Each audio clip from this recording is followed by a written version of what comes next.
Just a heads up, there's a good amount of gore in this video, so please be aware.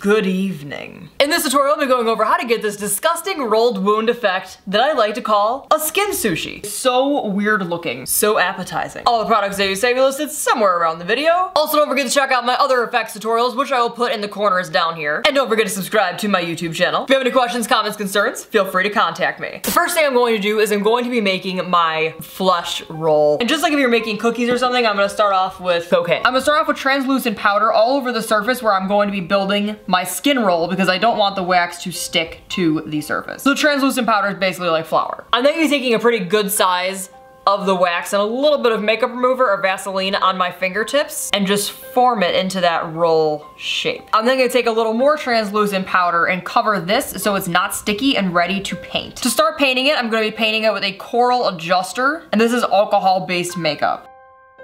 Now remember, when you roll this is actually going to be the inside of the roll, so you don't have to be super detailed with it. You just wanna make sure that you make it dark enough so it actually looks like bloody and gross. I'm then gonna be going in with a wash of a little bit more of a blood tone color. This is still alcohol-based makeup. Actually, all the coloring for this will be alcohol-based makeup. And as we go along, I'm getting a little bit heavier with some blood tone. When this is rolled, I want it to look really dark in some areas, like the blood is really fresh and deep and just disgusting. But if you guys watch my other effects videos, you guys know that I like my blood a darker color. Tasty, tasty! With a little bit of powder on your spatula, you should now be able to just wiggle it free. Now taking our skin roll. Welcome to Skin Sushi 101. I'm just going to start to roll it.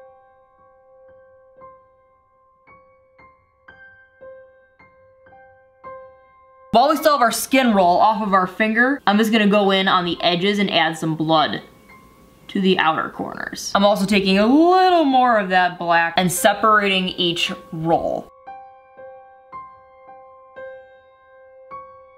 I'm also just doing a general wash, very light, of a very light blood. This is mostly alcohol and barely any paint. And here is our skin sushi roll. Now that we have our flap, I'm going to apply spirit gum to the sides of where the edges are going to be held down by wax. That sounded very confusing, but you guys will see momentarily. I'm also going to put a little bit where the actual roll is going to be. And when working with spirit gum, make sure that you tap the spirit gum. You can always be with a sponge, it does not have to be with your finger. You can not tap the spirit gum, but it's not going to adhere like this. I'm once again taking out some wax, being careful not to squish the spirit gum that is on my finger, and then just squishing it down onto my hand. To smooth down the edges, you guys can use makeup remover, which is what I'm using right now, or you could also use a little bit of Vaseline. You can get majority of the edges squished down with just your fingers. To get a little bit of a better blend, I'm also dipping Vaseline on my spatula and just smoothing out the edges.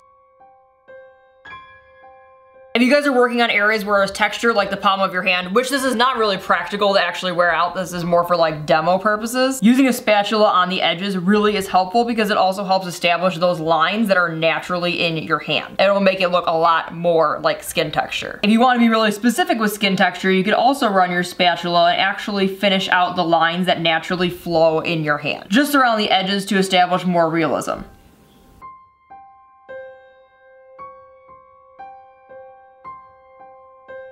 But for this wonderful application, the middle literally does not matter because we're going to be cutting it out completely. Goodbye. You're gonna wanna make your cut about the size of your roll.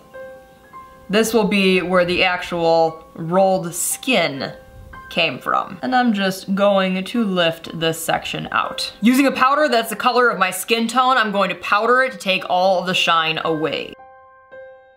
At this point, this is where you guys can really see why it's important to establish skin texture. So you can see down here, this is all wax. In this section here, blended into my hand. Now we get to paint our hand. To paint my hand, I'm going in with a color a little darker than my skin tone and just filling in the middle. Once again, I'm gradually going in with some blood tone. We want to keep the walls of this extra bloody. I'm also mixing together a darker blood tone around the corners where the blood would have piled up against the skin. I'm like 90% sure that I just wiped off all the spirit gum, so I'm going to apply more spirit gum to the end of this wound. Once again, tapping it until it is sticky. I'm then going to stick on our skin roll, and I'm then just going to apply a little bit of blood underneath this skin roll. If you guys would like, you could also add a little bit of blood on the outside of your wound. I would do this very lightly around the wound, like it's cleaned off and then maybe some blood is left over. I think it's just a better effect that way, because if you put too much blood on something, you pretty much are covering up every single thing that you just did. Appreciate the gore. Words of wisdom, Alexys Fleming, 2015. Once you guys have these steps down, you can pretty much put it wherever you want. Now, I mainly demonstrated on my hand so you guys can see clearly. I wouldn't suggest putting it on the palm of your hand because chances are you're going to crush it. But you can obviously put it wherever you want that you're not going to crush it.